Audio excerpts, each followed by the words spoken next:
Baby, baby.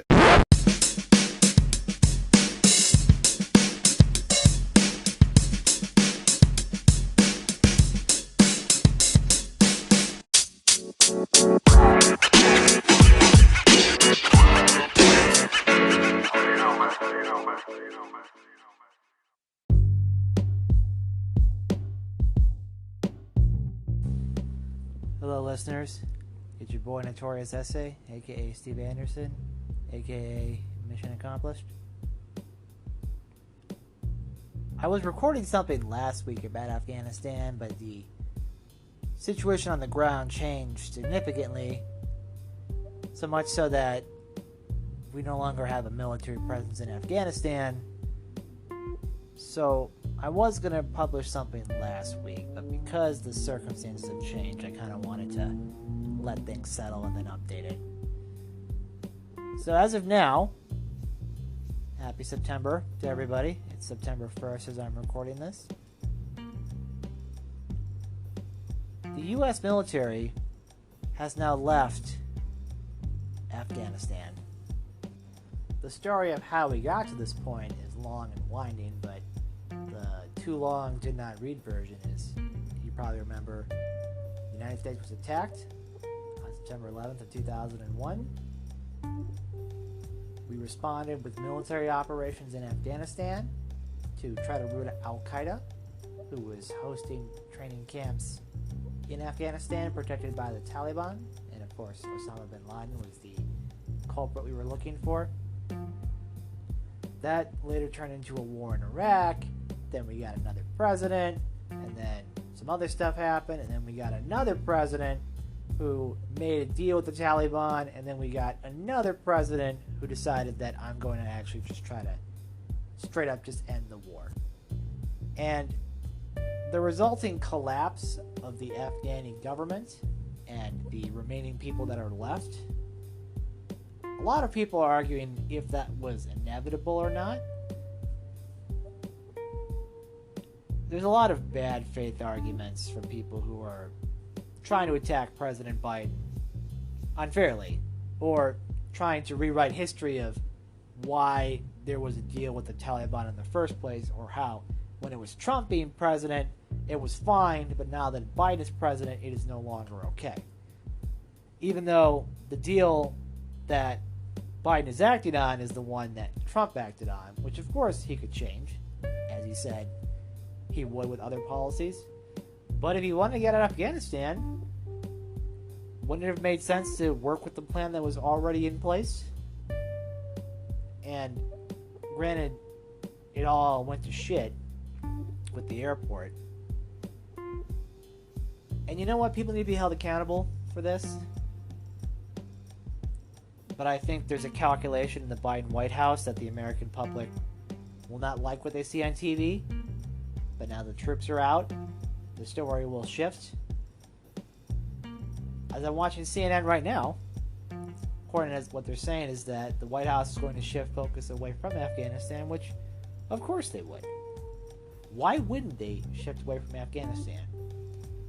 The American public gave up on Afghanistan back in 2009 or 2013, depending on how you want to look at it, between electing Obama, who said he was going to end the U.S. involvement in overseas wars, which, of course, didn't turn out as expected, and then Trump, who said he was going to end our involvement in overseas wars, which, of course, did not turn out as expected.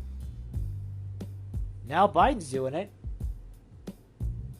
and I believe they know that the American public, unfortunately, has a very fickle attention, particularly when it comes to things like international issues. This will fade from the public's memory. It's unfortunate, and it says a lot about maybe more so human nature in general, but for the most part, if it's not directly affecting America, as in it's not in my neighborhood, or in my town, or in my state, or in the borders of the country, it's not really my concern. Even if there are Americans involved overseas, or American allies involved overseas, many people feel like the project is over and it didn't work. And no matter what we were going to do, it wasn't going to work And the important thing is that the American service members are home, and that we continue to try to help anybody who can or wants to get out still get out.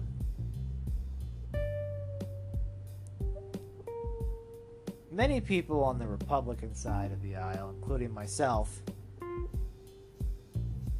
are suddenly trying to find themselves either in a, do I continue with what I know to be true, as in the importance of military involvement overseas for stability and protecting U.S. interests, or do I just jump on the Trump train and say, hey, it was good when Trump was there, but now that he's not there, it's all bad now? You know, a lot of people are just using these partisan attacks to say that Biden should resign or should be impeached or he's a liar or all these other things.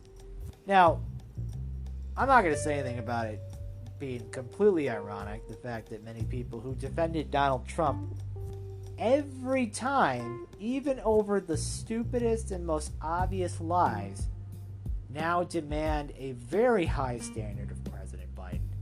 And frankly, many in the media, this might be the first time they've actually had a higher standard, but they've already seemed to pivot towards going with what the White House is saying. I think many of the journalists who had spent the last 20 years in Afghanistan know the progress that was made there, and they probably feel betrayed that they made all these connections and met all these people and spent all this time there, and it seemed like it was for naught because the U.S. military left and the Taliban now has control. But unless we were willing to stay there forever, or have an international coalition stay there forever, odds are the Taliban was going to come back into power, considering the fact that they were in hiding in Pakistan, considering the fact that they have been supported by the Pakistani intelligence. It was only a matter of time. And when the Trump administration said, hey, it's going to be your country again, all I had to do was wait. In a year from now, when the midterm elections are really at their peak, in these last 2 months before what would be the next midterm election, do you believe Afghanistan is going to register on the voters' minds? Unless there is some major connection from Afghanistan to here, I don't believe so. In the same way that abandoning the Kurds and maybe in Iraq in 2014 and all the other international issues over the last few years that have played out, honestly, haven't been the determining factor for most people, because frankly, most people in America aren't really into international relations. There are people who are interested, and there should be, and of course, large parts of our government and businesses require international understanding and engagement, so it's obviously a good thing to have that.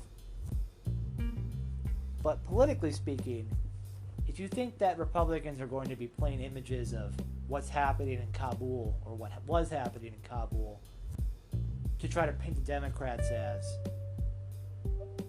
you know, people who won't defend freedoms abroad, that's not going to be the case. The only time they're going to use that footage is when they're going to say that these people, and that's going to be code for brown people, Afghanistani people, refugees, are coming to your neighborhood. And according to J.D. Vance, 40% of them, which I don't know where he gets his information from, and it's probably not true, says that 40% of them believe blowing themselves up is a way to solve disagreements, as if that's how it works here. You would just import people in and they would become suicide bombers. That's part of the reason this isn't effective, is that the American public supports bringing refugees from Afghanistan here. And the same people trying to hammer Biden as much as possible about this, and specifically focusing on Americans who are left there, are also saying, without any hint of irony, that we can't have any refugees here, that America's full. This, of course, being the same people who, when they were in charge, kept lowering the cap of refugees and basically tried to put a complete hold on it entirely. A very strong anti-immigration part of the party still exists. The same party that got Donald Trump a plurality in 2016 and helped propel him to victory at the national election, who took over most of the GOP, and now this sort of populist attitude of immigration has overtaken the more traditional legal immigration is good because skills are required that not all Americans have, and immigration creates a dynamic economy, but not everybody believes that anymore.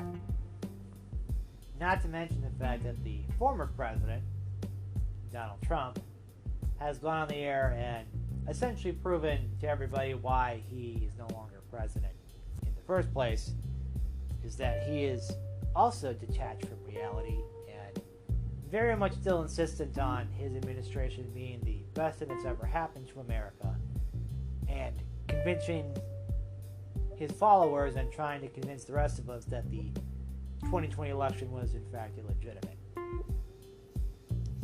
And that sort of leads me to the main point here, is that while Afghanistan is what we're talking about now, again, a year from now, I imagine there won't be much discussion about it. The Republicans will probably want to talk about forming committees, and I'm sure some Democrats will too, but that's not the committee that people care about. The committee that you need to care about is the January 6th Select Committee, which is currently asking for lots of records from lots of people in lots of places, which means they're doing actual serious work. And the people who know that they're targets of this investigation, they know for a fact that it's bad for them. I wrote not too long ago about the connection between the Benghazi Committee that was created by the Republicans in the wake of the attack in Benghazi back in 2012, how that was turned into a political weapon to attack Hillary Clinton, and one of the key components of that investigation, later found out to be revealed after emails were hacked, was the use of a classified private server, which is something that haunted her all the way up until Election Day. So these committees can work. The Republican Party knows that they work, because when you can control the committee structure and the apparatus, and the other side's just going to say it's partisan either way, they are able to pull together facts and information that, while true, happens to be politically damaging to one candidate. Now, I'm sure many of them are going to try to turn Afghanistan into this similar situation, but it's not going to have the same effect. The reason being is that while these committees are going to talk about people in faraway places with funds they don't understand and international relations that most people either don't know or don't have the time to be invested in, everybody knows what happened on January 6th.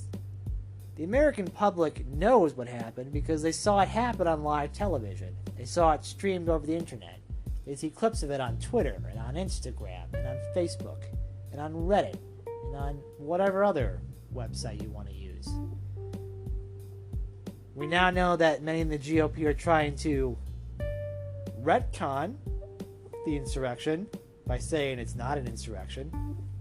Many pointing to a recent Reuters article which said that there, quote, wasn't a mass-scale coordination on January 6th. And what I think most people aren't understanding when they talk about that is, as far as we know now, was there coordination between the former President Trump, people who organized the Stop the Steal rally, and other big promoters of the Stop the Steal movement to actually engage in a process to stop the electoral count?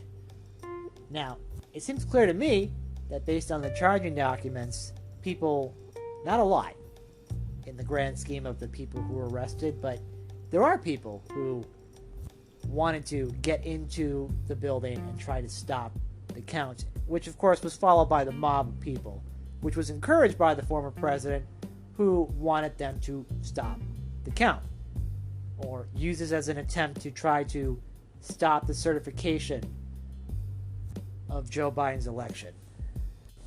This is relevant because there are still people talking about violence.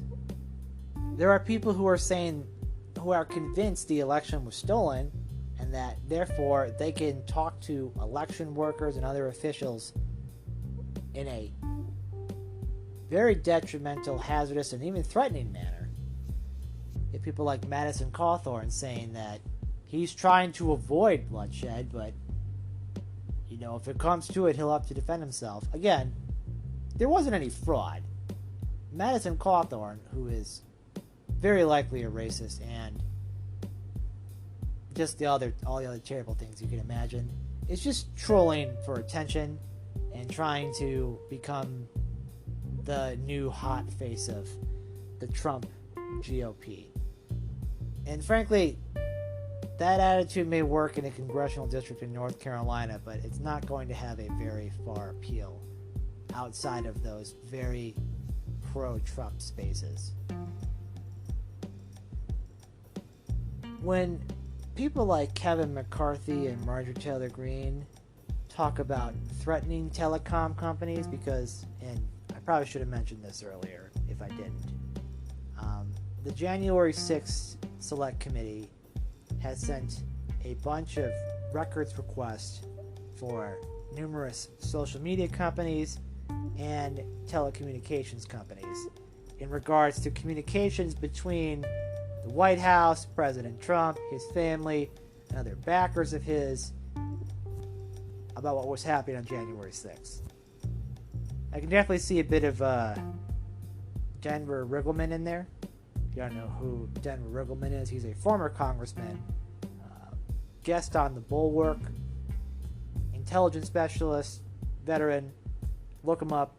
He is part of the committee. He's not a committee member because he's no longer in Congress, but he was hired to work for the committee along with other people as well. But you can tell that they're not messing around because they're going after the direct communications of people involved because they need to have an entire picture of what happened. And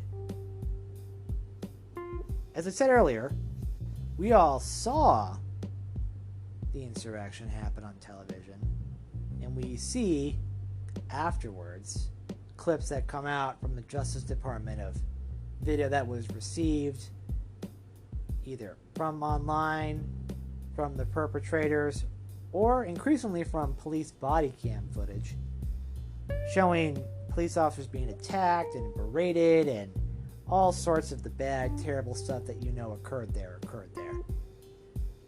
The bigger question is, what was going on between the White House and people in Congress who were in touch with the president? People like Jim Jordan, who, despite bragging about his constant communications with the president, is very much hazy on exactly when he spoke to him on January 6th.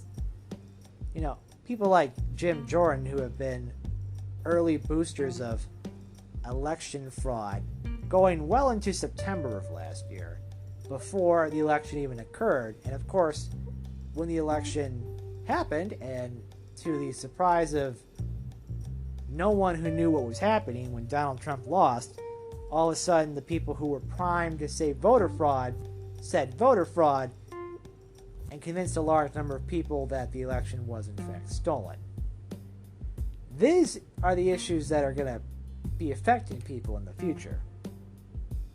When you've dove into crazy like that, and I say this all the time to people who ask my opinion in a consulting manner, politically speaking, they want to engage with quote-unquote passionate, involved people because they think that is going to be their ticket to success in gaining votes and attention. And for a lot of people, maybe. But if they're crazy, if they believe stuff that's largely detrimental on a large scale in the long run, it can be a political killer. Particularly if you're in a place where the other party is in control and most of the people around you support the other party. Part of the reason it gets worse is that they may feel isolated and are tempted to go into these places because they know people there might support them. And all they have to do is just kind of pander to them. That masks don't work and you don't really need a vaccine and we're not really sure what happened with the election. All of this is an attempt to try to avoid directly confronting the issues there, but wanting the support of people. And unfortunately what's crazy is that in this day and age, unless you're 100% committed, the second that you turn around, the second that you think differently or have a differing opinion or have a moment of conscience, you are trash, you're derided, you're no longer part of the team, you're an enemy, you're a rhino, you're bad, you do not deserve a second chance, and a whole host of other bad faith arguments come afterwards. You see this between Ron DeSantis and Kristi Noem. Ron DeSantis is very much modeled himself after Donald Trump, where he's continuing to do things despite having no real legal ability to do them, like try to withhold salaries from school board members who enact mask mandates, and also trying to stop those school boards from enacting mask mandates, and also trying to tell a private business that they can't decide whether or not vaccinated people are welcome in their business, or whether they can ban unvaccinated people from doing so. Now this stuff is, centuries old case law, which, of course, old case law is always up for review when the circumstances are different, but they're not really that different. We have a contagious disease that we now have a vaccine for, and the only real protection we've had is masking and treatments and avoiding each other. Now the vaccine is out, and a large number of people have taken it. The majority of Americans have. But there's also a core group of people, for whatever reason, who have been hesitant about the vaccine, or just straight up refusing to take it, for partisanship, for spite, for whatever conception they have. That has been catered to by people in the GOP who, and the crazy part is, being an anti-vaxxer was a crazy liberal thing a few years ago, and now it's a crazy conservative thing. Because for many people, even though Operation Warp Speed was signed into law by President Trump, is a modern miracle for medicine, having thousands and hundreds of thousands of volunteers to test this vaccine to help end the pandemic early, and they want him to get credit for it, but they also don't want to take the vaccine because it's dangerous. And even when Trump said to take the vaccine, he was booed at a rally, quickly pivoting to, if you don't want it, it's your freedom to do so. And that's what this is about. Freedom. However, what do we mean when we say freedom? For some people, it's we want to not be vaccinated, not wear masks, and have everything be open as if there is no pandemic happening. That's not freedom. That's being selfish. That's saying that even though the circumstances on the ground are such where a communicable disease is killing people, and it's highly transmissible, and there are steps we can take grounded in science and legal precedent to help resolve it, political parties, individuals, governors and senators and congressmen all see a crowd that says no, and they want to jump in front of them, and they demand their attention, and they say they will fight for them. They will fight the mask mandates and the vaccine mandates, knowing full well they don't have the legal or scientific background to question it. But if they can cause just enough noise and get enough retweets and likes and shares, they might make some cash off of it, and they might get a couple media hits off of it as well. But all around us, we're seeing people say no more. They're not putting up with it. They're not letting the unvaccinated dictate their lives, which is good, because they shouldn't.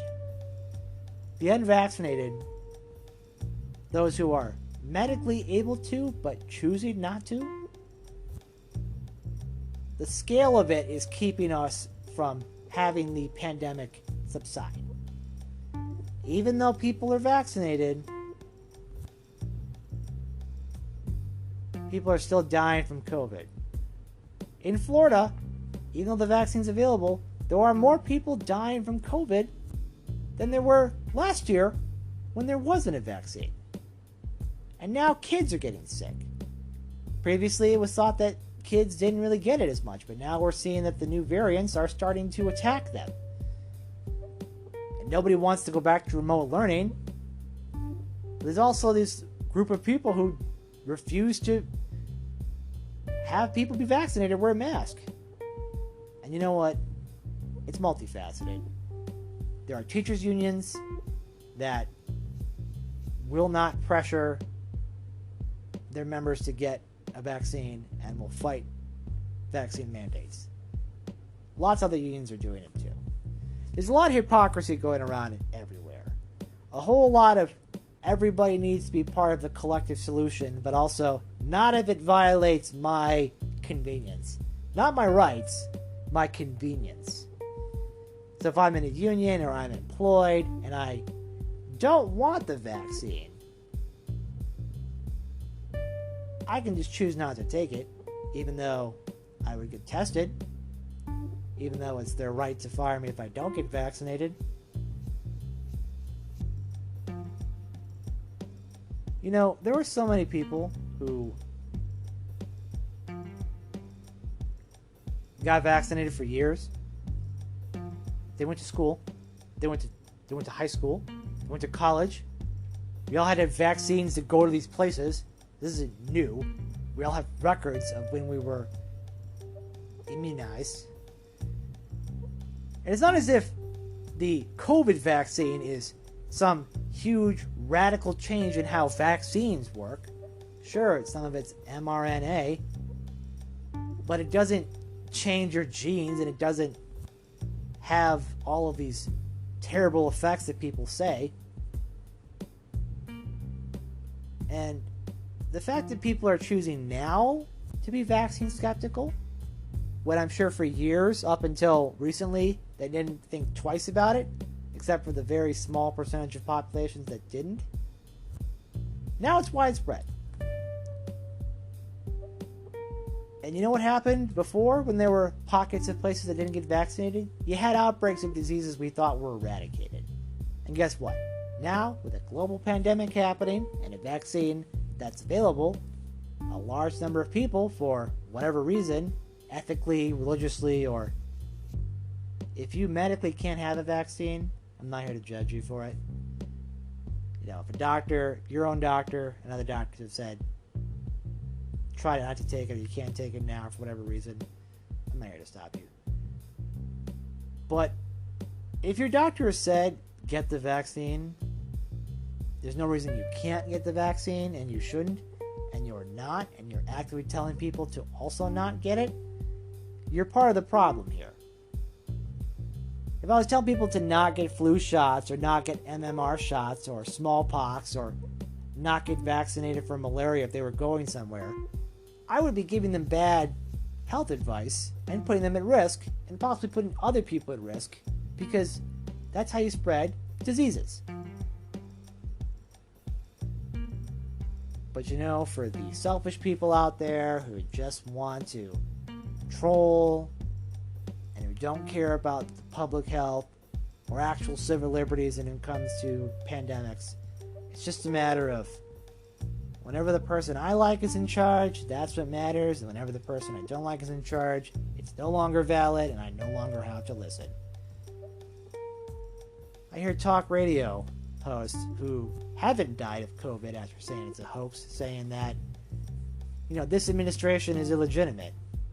And they keep pandering to people who actually believe that this administration never legally won votes. Here in Illinois, we had a fundraiser in Rosemont, which is where we typically have the Republican fundraisers, with Dan Crenshaw. And sure enough, what happened? A viral moment comes out where he is confronted by somebody who says he has evidence that the election was stolen, and openly challenges Dan Crenshaw on that fact. Now, the same Dan Crenshaw who pandered to these people and signed off on a lawsuit to overturn the election will try to backpedal and say he doesn't actually believe these things, but Dan plays with the crowd. He knows what his crowd wants, and he's going to give it to them, even if he knows the rest of us can call him out on it. That's happening to a lot of Republicans, is that the crowd around them is telling them the election was stolen, he's not real, why aren't you doing more about it? And last year when Trump was still the president and there were elections to be made and money to be made and all this stuff, they were more than happy to dive into it and tell them what they wanted to hear, or pander and say that there's still legal challenges playing out, but maybe something will happen. Well, guess what? They were sold a lie that Trump could win, could reverse it, or legally change the results. Then we're told that the reason that he lost is because of fraud, and then we're told that nobody in a position of authority took the fraud seriously, so now that there's an illegitimate government in Washington. This is a real thought among thousands, if not tens of thousands, or hundreds of thousands, or possibly millions of people in the United States who, despite all the evidence that's available, does not believe in the legitimacy of this government. Because former President Trump made all these baseless claims about election fraud and convinced a bunch of people to say it out loud. On a personal note, it's been very frustrating to see so many people who did the right thing get punished, and so many people who have been selfish doing the wrong thing to avoid consequences or be rewarded for that selfishness. And there's a lot of hypocrisy, a lot of bad faith arguments all around, which I know I've already said, but it's worth stressing because I think a lot of people have taken the online persona of the contrarian troll who exists only to oppose whatever they don't like. Many people have taken that as, that should be my real personality in real life, or that should be my political strategy, or that's my ideological framework, even though that's not what it's for. And before you say anything, yes, if you follow my social media, NotoriousSA Podcast on Twitter, Facebook, YouTube, Instagram, and on all major podcasting services, you'll see that I've engaged in my fair share of trolling. Sometimes people deserve to be trolled because they are being bad faith actors. Some people have very bad takes, and some people want to spread bad misinformation. It can be very difficult to feel like you're alone in an island of sanity in a crazy world, but you're not. You're not alone. For a lot of people who just want to live a normal life,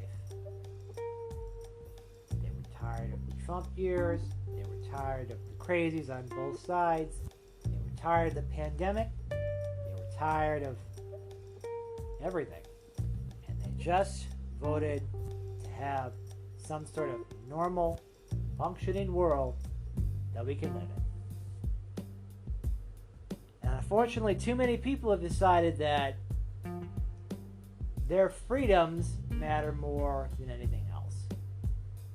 And they keep saying the word freedom, which I know, I said earlier, is just another word for selfishness, because true freedom involves responsibility for your actions. Like, you're free to act, but you also have to accept the consequences of your actions and your speech.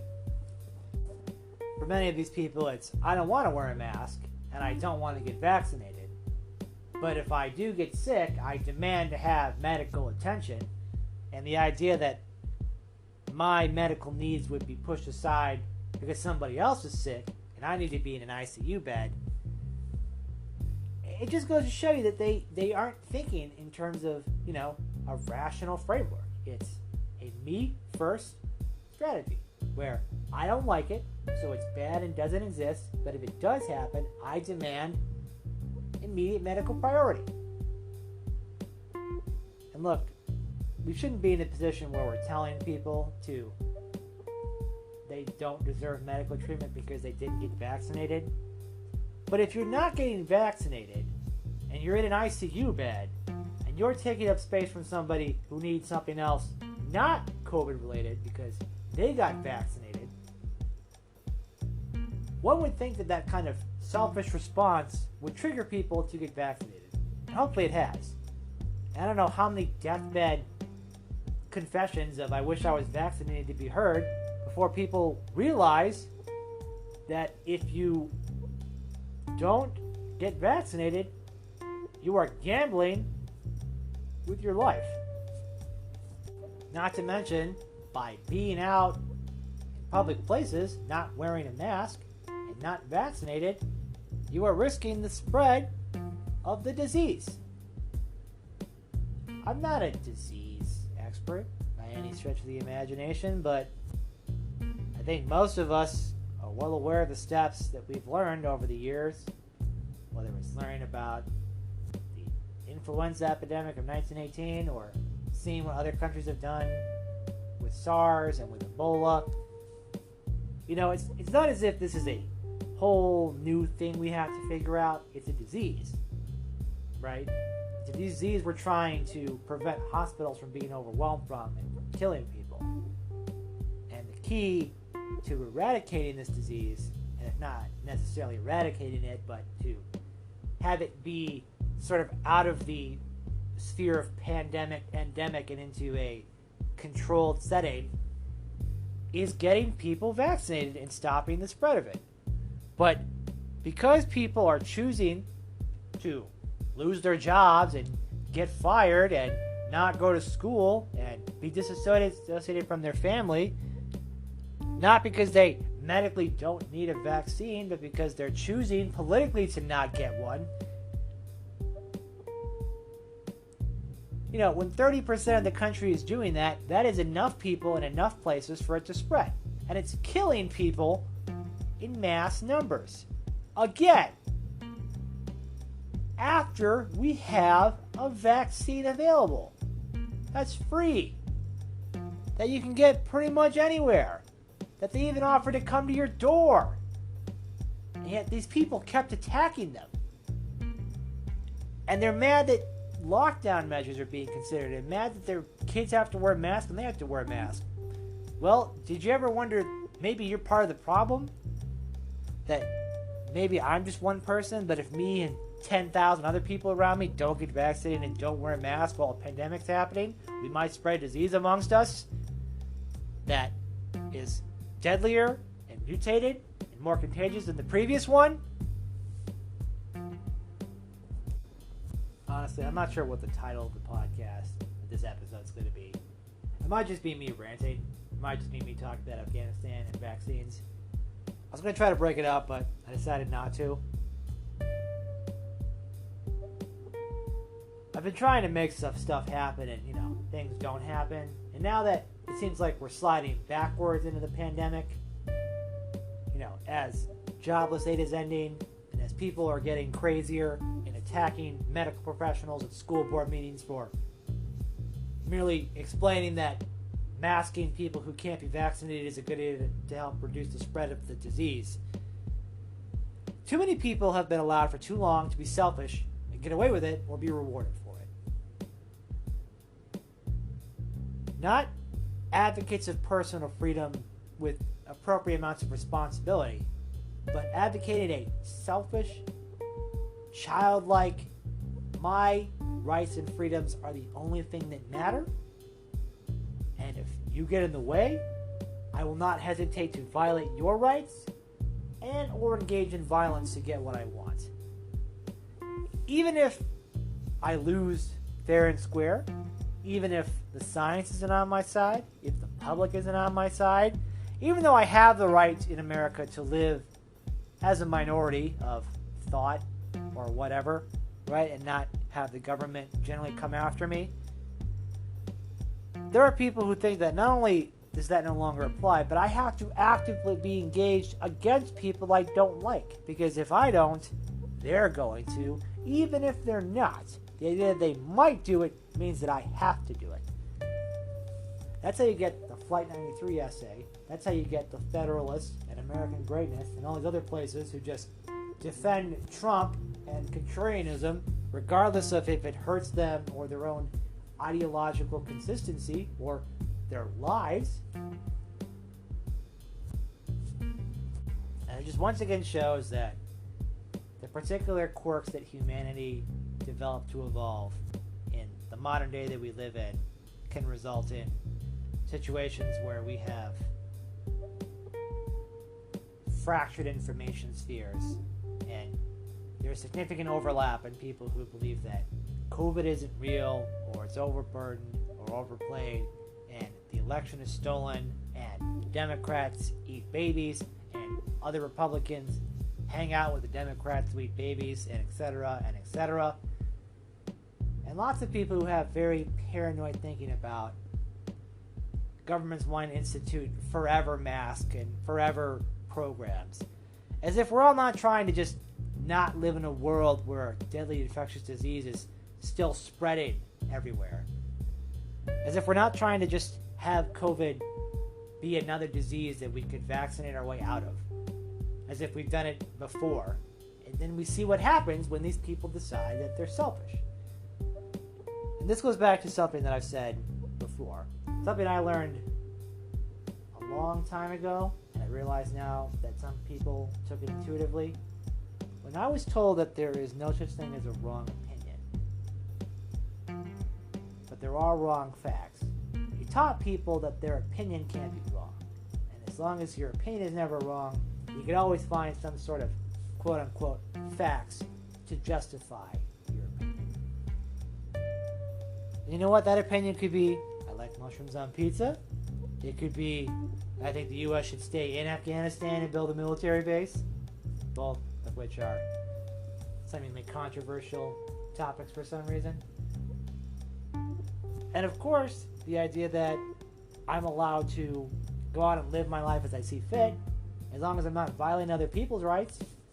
Well, what do you think happens when there's a pandemic and you're out there not taking steps to protect yourself and other people, actively saying the pandemic isn't happening, and actively spreading misinformation that can cause harm to other people? What did you think was going to happen? And for many of them, that's the whole point. They want to provoke Twitter and Facebook and these other social media sites by spreading misinformation and getting kicked off and saying, look, you see what I mean? They censor me. This is a violation of my First Amendment rights, which is not how the First Amendment works, mind you. Whether it's Facebook, whether it's Arby's or some other private business you're in, if you're out there spouting nonsense, they're allowed to ask you to leave and not come back and not be welcomed here again. I know people think that social media is this giant public sphere where you can walk in and say whatever you want, but that's not the case. You can walk into the public right now. You can go on the sidewalk with a sign. You can say the election was stolen. You can say all your medical misinformation. Frankly, no one can stop you. The government's not going to stop you, at least. But if you want to do it on a social media site where they're pretty clear about what rules they're enforcing about misinformation and other aspects of their policies, that, this isn't always some weird, like, my pictures got flagged for the wrong reason. It's people saying masks and vaccines don't work, getting banned, saying, see, look, they don't want you to know the truth. Even though it's not the truth, it's your opinion, and it's medically wrong, and they had every right to kick you off the platform because that's what they're allowed to do. And you can go to a different social media platform, might not be as big or as good. That's the way the cookie crumbles, my friend. That's the free market. Too many of them have decided that their individual feelings, despite years ago saying facts don't care about their feelings, now saying my feelings are the most important thing that matters, regardless of fact, constitutional law, or even my own practical safety.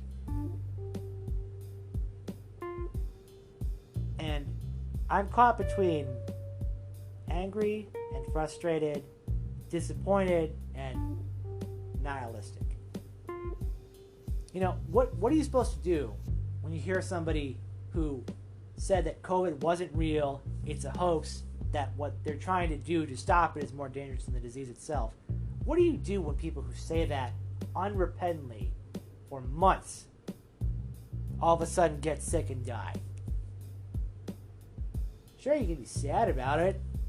But if someone said drinking and driving wasn't a real problem and they drove drunk and got killed or hurt someone else, what are you supposed to think?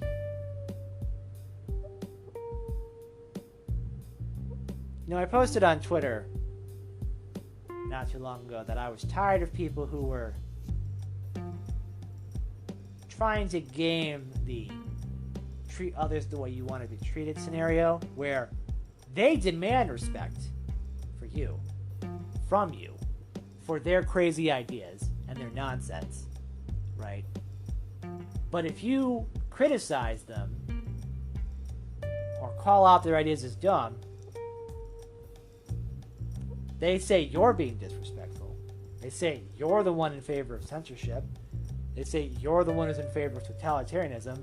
And then they just turn around and go back to their supporters and say, you see that? That guy's against me. That guy's for totalitarianism and authoritarianism. And it's like, no, I never said that.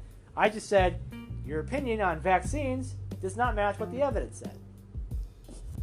What I'm saying is you can't just look at Afghanistan and say it's all Joe Biden's fault without at least acknowledging the other 3 administrations who were involved in it, and particularly the last administration who made a deal with the people that were trying to leave.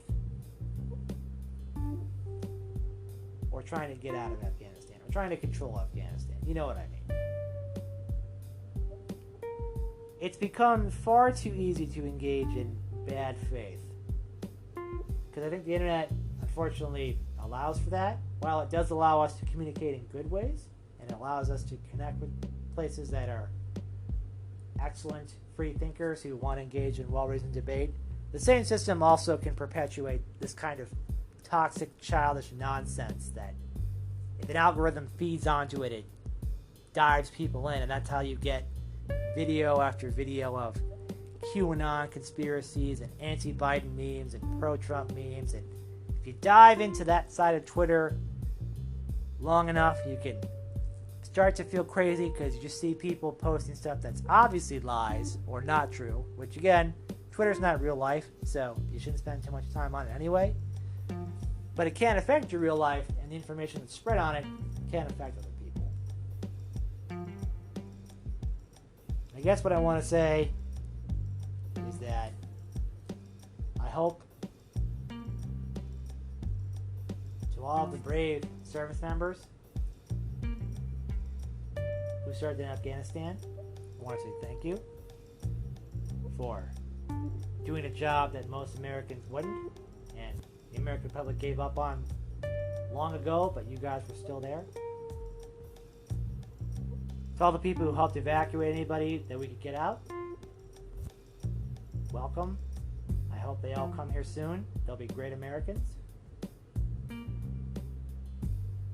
To all the people who are trying to say that Afghanistan is entirely on the Joe Biden administration and Trump has nothing to do with it, you're being dishonest. Those of you who are supporting Joe Biden, saying that there was no better way that could have been handled, I'd say maybe, but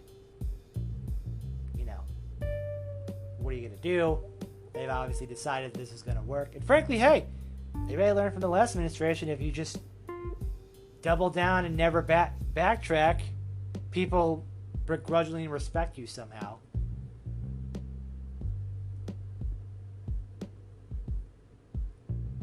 I will also say that the January 6th committee is going to do more work. And I look forward to seeing the reports they have. And I hope that they are able to complete their assessment before a possible GOP takeover of the House in 2022 because I know for a fact Kevin McCarthy is going to try to squash this committee if he becomes Speaker, or if any Republican becomes Speaker. They're definitely going to quash it. But not before they get the information out there. And you know what? In some ways, it seems like the tide is turning because a lot of selfish people for too long got away with it.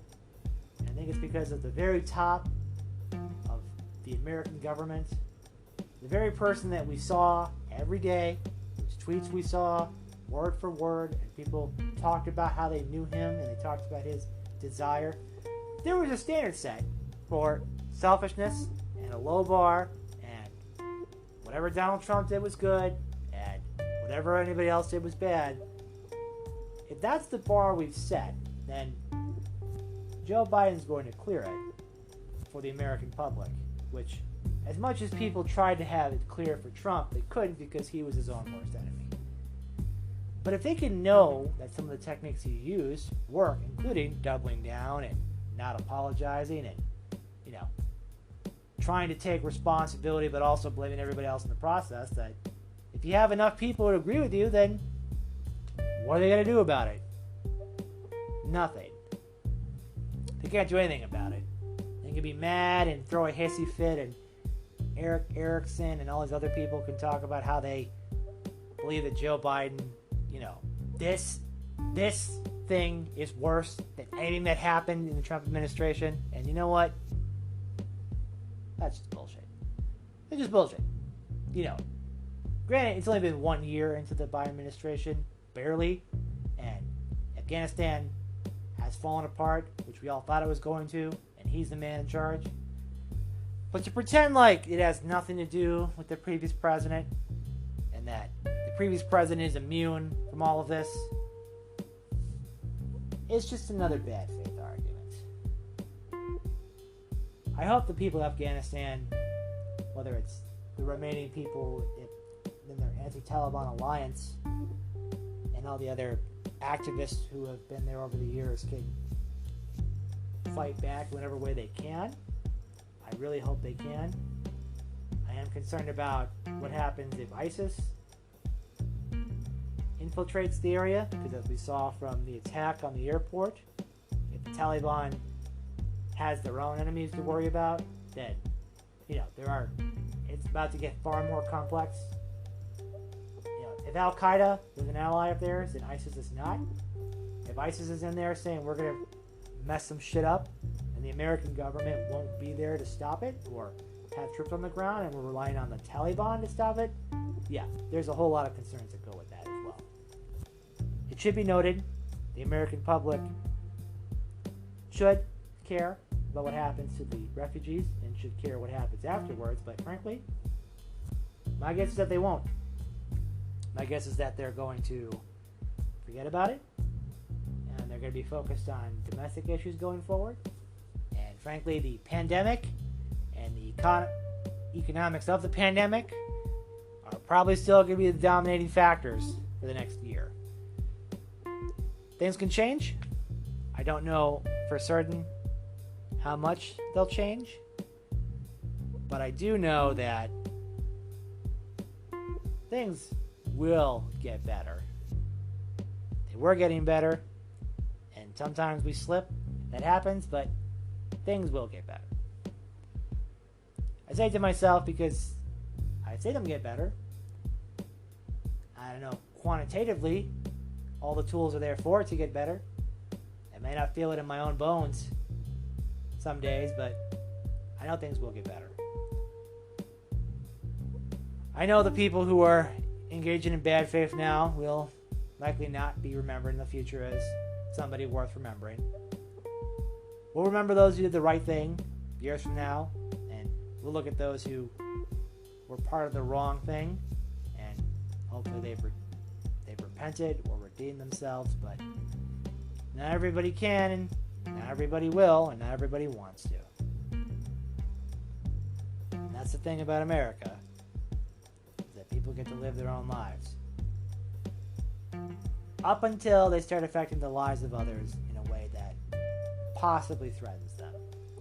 And not in a vaccines or a mask threatens my freedom way. more like a disease threatens my life from people who won't get vaccinated or wear a mask kind of way.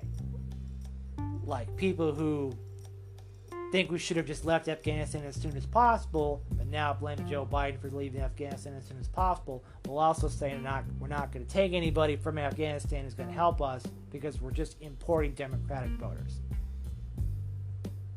It's sad it's gotten to this point, and I hope in the future that it gets better, but at the same time, it's probably going to be rough for the next couple of months. But who knows? The future, I'm cautiously optimistic about it.